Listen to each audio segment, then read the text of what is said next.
Hey everybody, welcome. Thanks for joining us today. We have a great presentation for you. David Wildfong is here. He is an advisor here at WCC and he's covering cover letters today. So this will be in addition to all of the stuff that we talked about resumes last week. So very informative information. I'm going to turn it over to him, and then when he's done, we'll go over your next assignments and what's due tonight at midnight and go over the unit that you've been working on. So I'm going to turn it over to him and we will get started.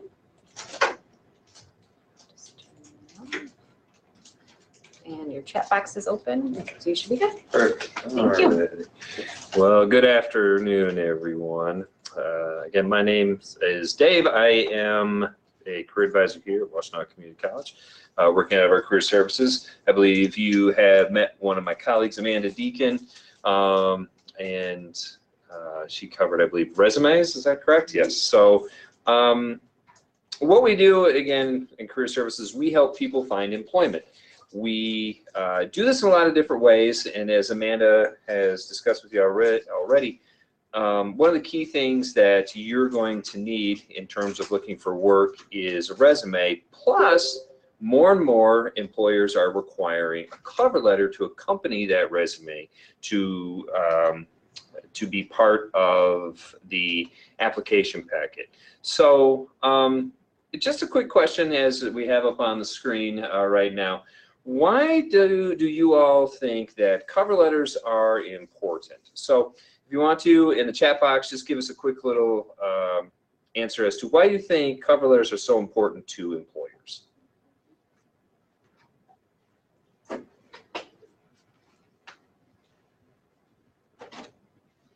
Okay, Grace tells employers why they should hire you. Yes, very good.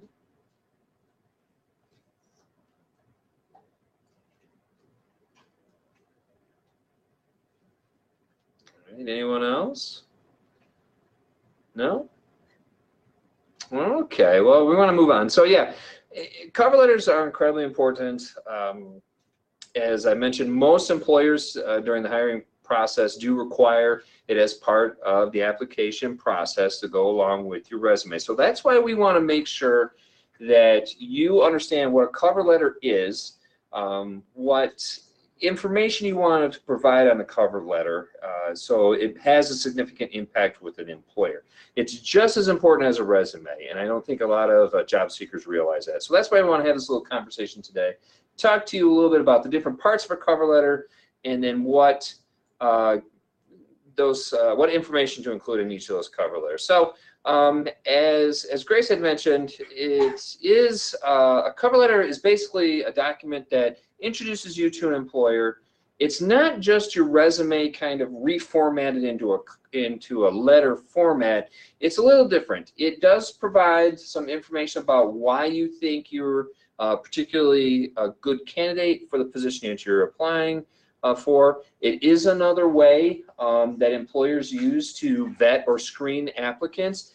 If you have a cover letter that doesn't really connect with the employer, doesn't look like it's professionally well crafted, it could turn an employer off just as much as a bad resume. So it is another way that employers kind of screen out applicants as well. Now, I have here on this this next bullet point, always send a cover letter. Most employers do require a cover letter, as I said a couple times now, but even if they don't, it's a good idea, good strategy to always accompany your resume with a cover letter anyways. It's kind of going above and beyond the minimum amounts of information or requirements that the employer has in their application. So always have a cover letter along with your resume. It shows you're willing to not just do the minimum, and it's another good way of introducing yourself to the employer. So always provide a cover letter during the hiring process. Yep, and Amanda may have mentioned this about her resumes during her presentation, but the cover letter has to be specifically designed for the position that you're applying for. Very similar to a resume. There are certain key pieces of information that will be included on your cover letter that have to fit the job that you're going for. We're going to talk about those key pieces of information. So you can't use the same cover letter over and over and over and over again. They have to be specifically designed for the position and the employer that you're applying with, okay? All right, so now we want to talk a little bit about the different parts of a cover letter. Some of these are similar to a resume, some are very different. So now, just like your resume, you're going to have contact information on your cover letter, but there's a little bit of a difference when it comes to contact information on your cover letter as opposed to a resume. First, you're going to have your contact information. Of course, you want to include your name, mailing address, phone number, home and cell, as well as an email address. Plus, you're also going to include the contact information for the employer that you are applying to, and that includes the person's contact name and title that the resume and cover letter are going to be reviewed by, as well as the name and mailing address of the company that you are applying to. After the contact information, the next part of your resume, or excuse me, of your cover letter is what's called a salutation. Basically, it is a greeting that opens up your cover letter. So like a dear Mr. Jones or dear Mrs. Smith. It should be professionally appropriate. Don't be casual. Every once in a while I'll see a cover letter sent to me for review and it'll be like, hi at first salutation. That's too casual. I think some people think a cover letter is kind of like an email, maybe making an assumption there, but that's too casual. Again, this is a professional form of communication and you would want it to always be professional in tone. So never use like hi, hey there as a salutation. If you know the person's name that is going to be reviewing your resume and cover letter as part of the hiring process, you could direct it directly to them. So dear, as I have there, dear Dr. Williams, dear Mrs. Jones. If you don't have a contact name, which sometimes contact names are hard to come by, you could have something a little bit more general, like dear hiring manager, dear sir or madam. Some people like to whom it may concern. I particularly don't like that. It's kind of a little too cold. I will sometimes substitute greetings. That's not too casual, still formal. So you could have dear sir or madam, to whom it may concern, or maybe greetings as the salutation. Okay. So next collaborative question. Which of the following would not be an example of a proper salutation? Dear madam, to whom may concern, hi, greetings hiring manager, or dear HR director. Which of those would not be a good salutation? Just put your answer in the chat box, please. C.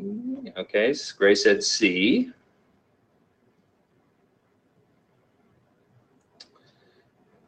All right, getting some C's. Excuse me. Okay. All right. Yes. For those of you who said that C hi would not be an example of a proper salutation on a cover letter, you are correct. Again, the other four, dear madam, to whom may concern, greetings hiring manager, dear HR director, they're formal and those are totally appropriate. But the C hi is too casual. Again, remember, this is a professional communique with an employer. It's not like a text or something like that that could be nice and casual. Even if you know the person, sometimes, let's say you're trying to get an interview at a company. Let's say you're trying to work over at Michigan Medicine at one of the University of Michigan hospitals, and you want to be a nurse over in that facility. And let's say your next door neighbor is a human resources recruiter over at Michigan Medicine, and you know that person. You still wouldn't want to be casual. You wouldn't want to be, hi on your cover letter, or let's say her first name is Jennifer, and you wouldn't have dear Jennifer, for example. You would still have dear Mrs. Smith. All right. So again, always be professionally appropriate in terms of your tone on any type of correspondence with an employer. And that goes for email correspondence as well. We've definitely seen a casualization of communication when it comes with job seeking. People, will send resumes via email and have an email message. It's a little too casual, and employers don't like that. This is still professional communication. with someone who wants to hire you on. So always be professional in any type of communication you have with an employer. All right, moving on. So next, after the salutation, we're going to talk about the different parts of the main body of the cover letter. Excuse me. Now, the first part, right after your salutation of the cover letter, is what's called an opening paragraph. And it's really short. It's really gets to the point. It's typically like one singular sentence, and it has information, specifically the title included of the position that you're applying for. And employers, and this is sort of optional, but employers do like to see where you found out about the position. And a quick example here, I'm submitting my cover letter and accompanying resume as I'm interested in interviewing for the nurse position that I found on the University of Michigan's Human Resources webpage. So that would be your opening paragraph. Again, it's really just a sentence. And the key things, again, to focus in on are the title of the position that you're applying for. For this example, it's nurse. But let's say you were trying to get a position as a, anything. It could be a bookkeeping assistant. You would use bookkeeping assistant. Maybe it's an office assistant, but it's level 3. You would have, I'm interested in interviewing for the office assistant level 3. So you would include the any type of information about the title of the position in this sentence. That makes it helpful if the company, let's say someplace like the University of Michigan, which hires a lot of people, has a lot of job openings, it helps them understand, them being the employer, which position that you are applying for. Okay, so the position, the title of the position that you're applying for, and then where you found it. And it could be the company's web page, their human resources page. It could be Indeed.com. It could be that you found maybe in one of the newspapers that are still in existence out there. There are a few of them. Maybe you saw it in an ad in the Oakland Press. Employers do appreciate that little extra level of information about where their job postings are being seen by job applicants. Okay, so that's kind of the opening paragraph. Now, the second paragraph, the next section of your cover letter, is the most important part of the entire document.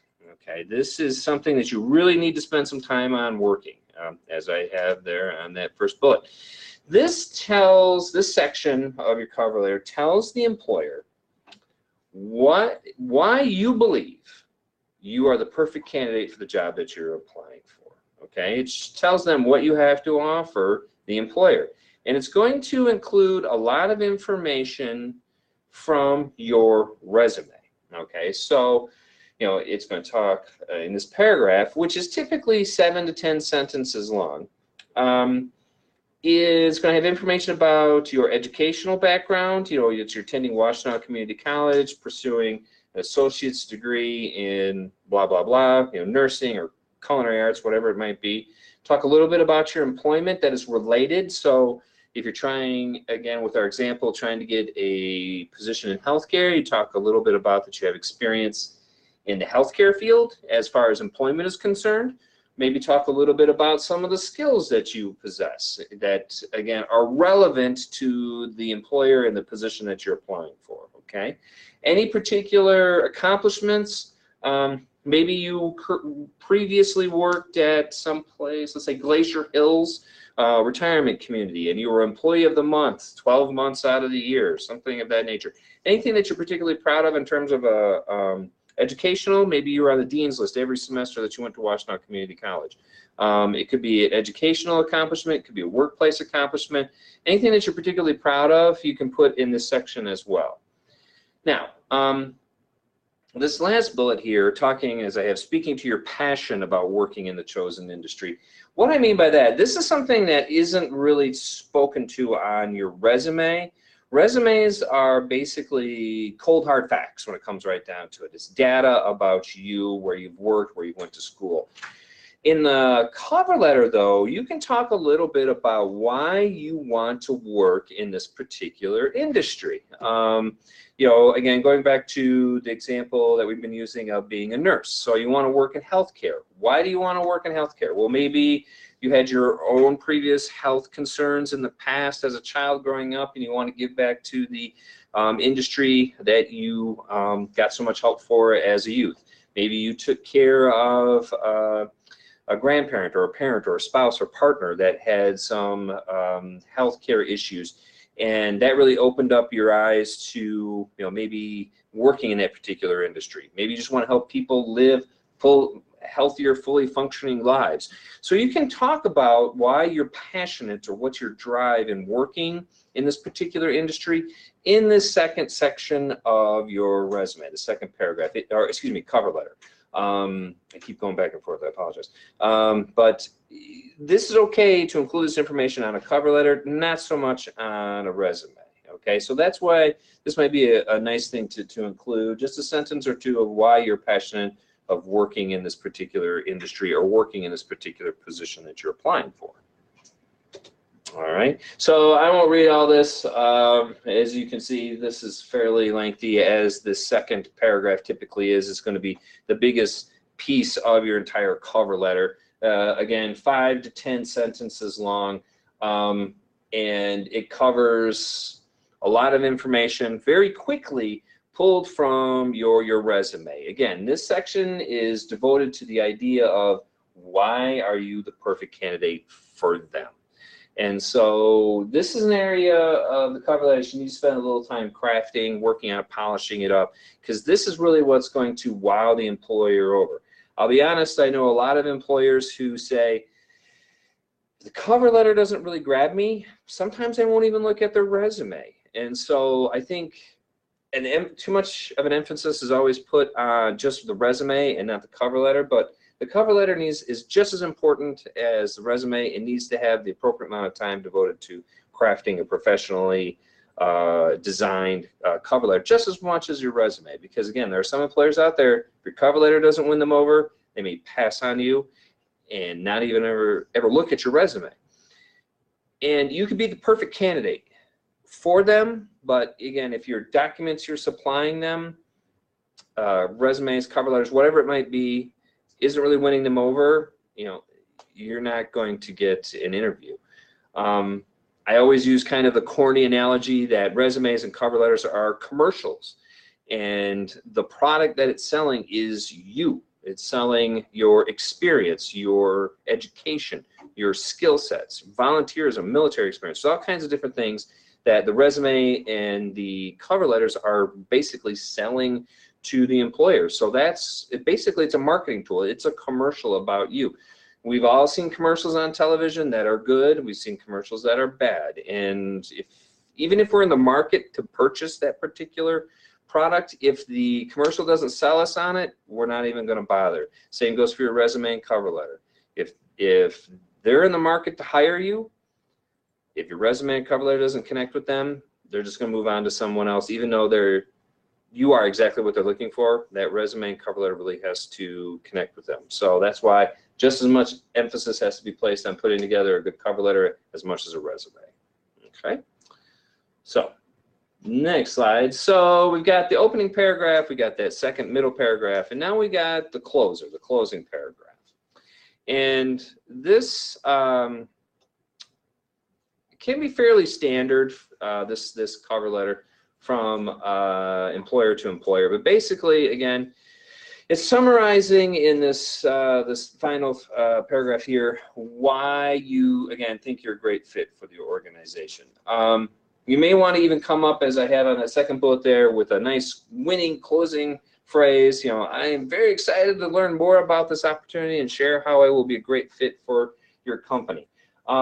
Really, you're kind of pushing the idea of getting into an interview, getting into a face-to-face or a phone interview.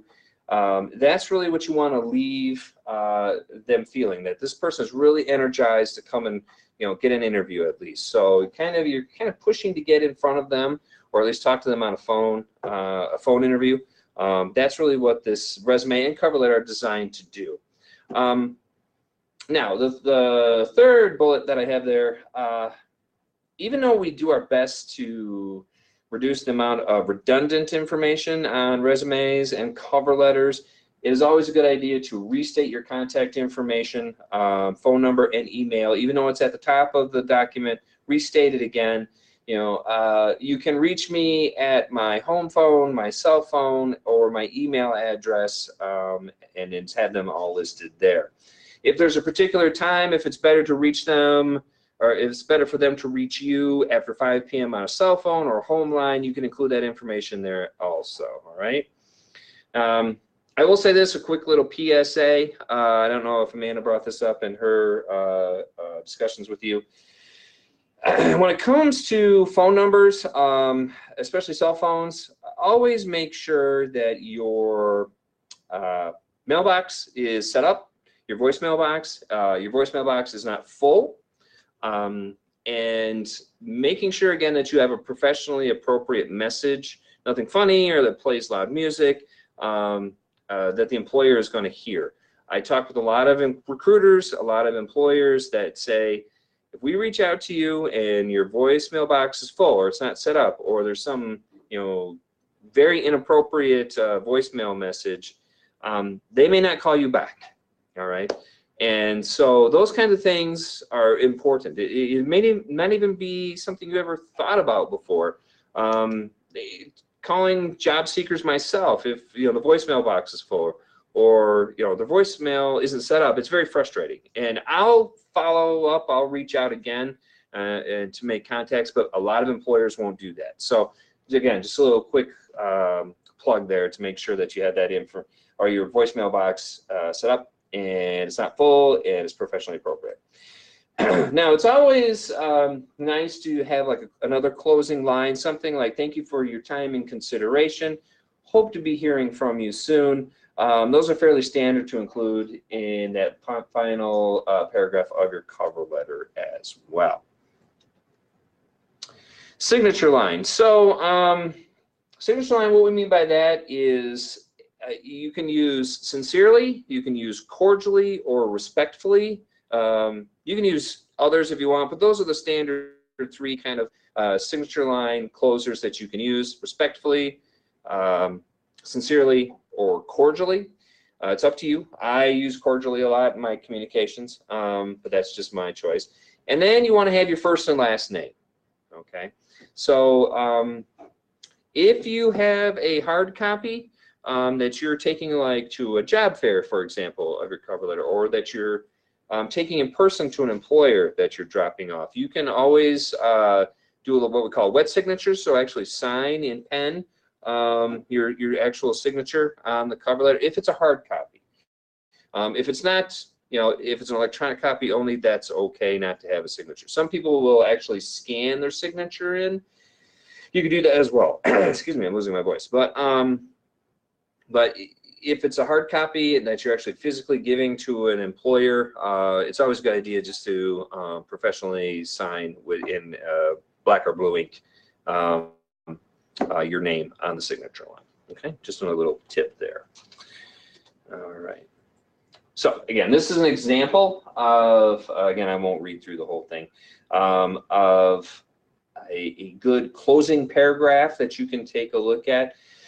Again, all these examples that I'm providing you, they're just examples, they're just suggestions. Do your own research. You can look online, cover letter examples, just do a Google search and see what else is out there. Craft one that is, or create one or develop one that is specifically to your liking. You don't have to use the exact one that I have here. You can always put any type of communication into your own voice, and that's what you really should do, because this is reflective of you. What I created here on these examples, they're reflective of me. So feel free to alter these in any way. Do your own research, find out what's out there. Google, even a Google image search for cover letter examples for nursing. It might be a good idea to do that and see what other types of examples are out there as well. Now, a couple quick things to remember. Unlike your resume, which can be a maximum of 2 pages long if needed, but nothing beyond that, your cover letter should be contained to 1 singular page. Don't have a multi-page cover letter, which sometimes it can be a problem, especially if you have a fairly lengthy secondary paragraph there. We've got a lot of information, And so you're going to have to craft it a little bit so you keep all this information to one singular page. At the top of your cover letter, always include the date that you are submitting your cover letter and resume. All right. So, and make sure it's the correct date. Some people will, use an old format of their cover letter and just erase certain pieces and forget to change the date at the top. So, they're sending it out today, June 20, whatever, but it has a date at the top of January 3rd. And an employer will see that and say, well, attention to detail maybe isn't strong with this candidate. They've got a really outdated date on the top of their cover letter. So always make sure that date is correct. This is a very simple thing, but always use the same font styles between different documents that you're submitting to an employer. So if you're using Arial on your resume, also use it on your cover letter. It creates consistency amongst the documents. So not only are you using the same font style within the document itself, but between documents also. Just looks nice and professional to do that. And here are a few examples of different professional types of fonts that you can use both for cover letter and resumes. I'm sure Amanda had spoken to this in her presentation as well.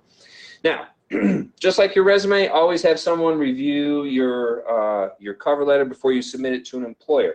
There could be some small killer mistake that you've looked at a dozen times and it doesn't jump out to you because everybody, when you're looking at the same document over and over and over again, you sometimes have a tendency to get pass over those things and maybe miss some mistakes that might hurt your opportunity to get hired on. So always have someone else, a fresh pair of eyes, review any type of documentation, resume, cover letters, what have you, before you submit it to an employer to look for those killer mistakes that might hurt your chances of getting an interview. All right, so collaborative question number 3. What is the most important section of your cover letter? Is it the salutation, the opening paragraph, the secondary paragraph, or the closing paragraph? Please put your answer in the text section. Okay, got a few popping up.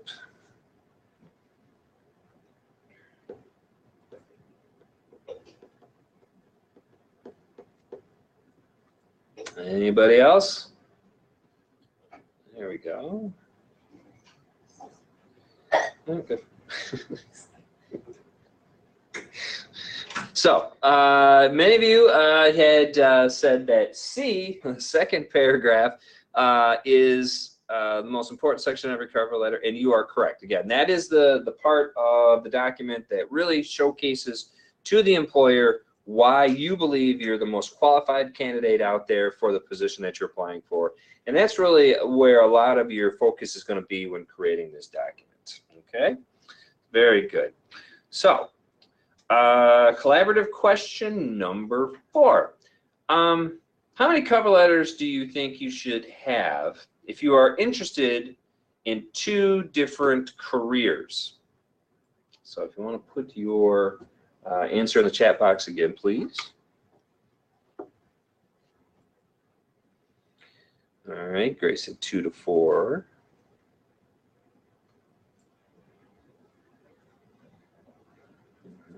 Okay, 2.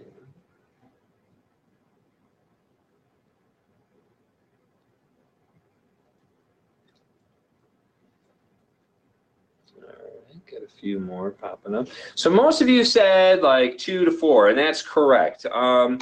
Some people will try to have like one singular cover letter and even one singular resume that they send out to all employers, no matter what type of industry, what type of job. And you really shouldn't do that. Employers like resumes, they like cover letters, any type of documentation that is specifically designed for their company and specifically designed for the position that you're applying for.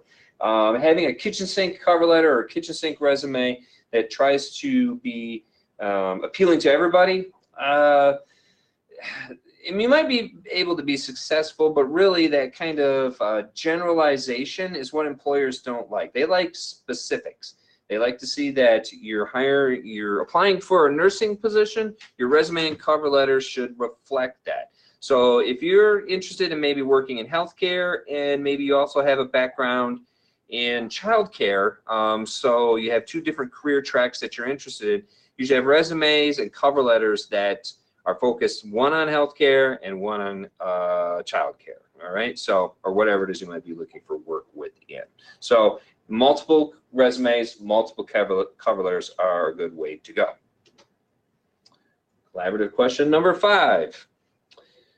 Should you use the same cover letter for several different job applications? If you're paying attention, I just answered this one.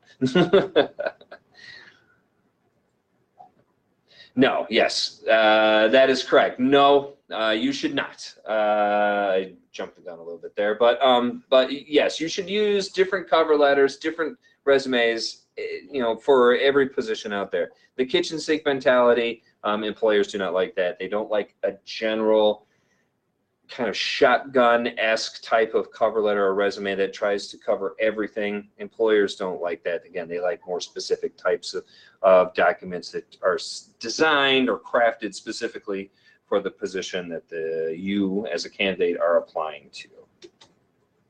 All right, so any questions at this point about this discussion this afternoon?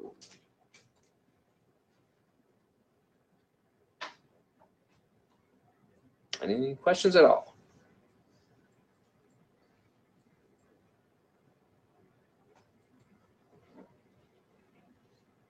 Nobody has any questions?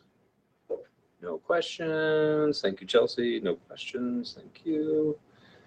No? Well, looks like, all right, nobody has any questions. So, and I'm sure Amanda had mentioned this in her presentation as well, but if you do need any assistance when it comes to the job search, be it working on a resume, cover letter, interviewing skills, knowing what types of employment opportunities are out there, you know, names of hiring employers or recruiters, contact information, anything at all that comes with looking for employment, you can always reach out to me as well as Amanda. Physically here on campus, if you are on campus, we're currently located in the Morris Lawrence building, room 104. That's going to be changing in the fall semester. At some point, we're going to be moving locations, but right now we're still physically located in the Morris Lawrence building, room 104. To get in touch with me, to be honest with you, the best way to get in touch with me is my email address as listed there, dwilfong@wccnet.edu. It is, you know, I'm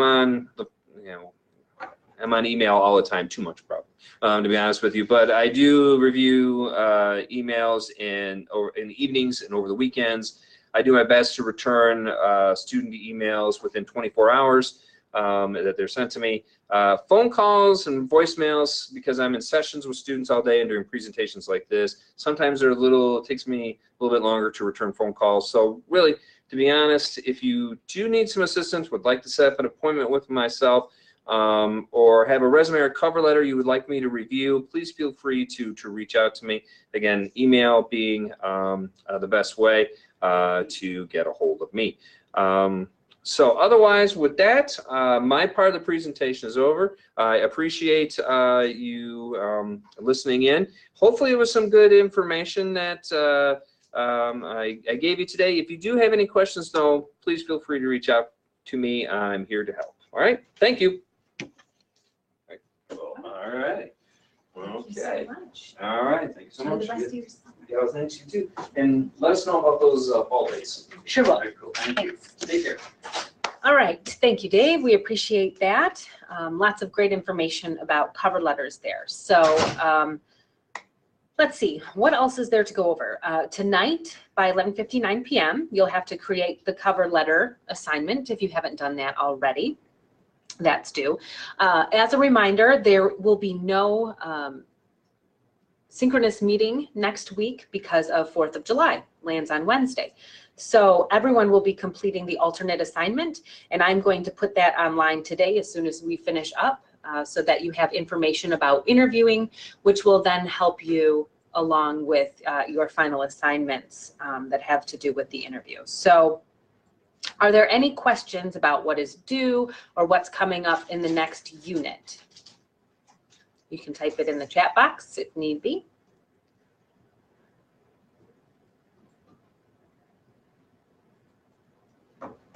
Or just put no if you do not have any questions.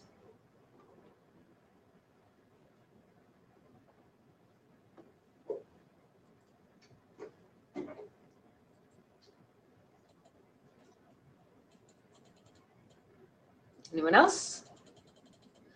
No? All right, well, if there are no further questions, we are done with our meeting today. Thank you so much for tuning in, and I will then see you in 2 weeks, and that will be our final synchronous meeting that we have for the class. So everyone enjoy your day, and I will talk to you soon. Bye-bye.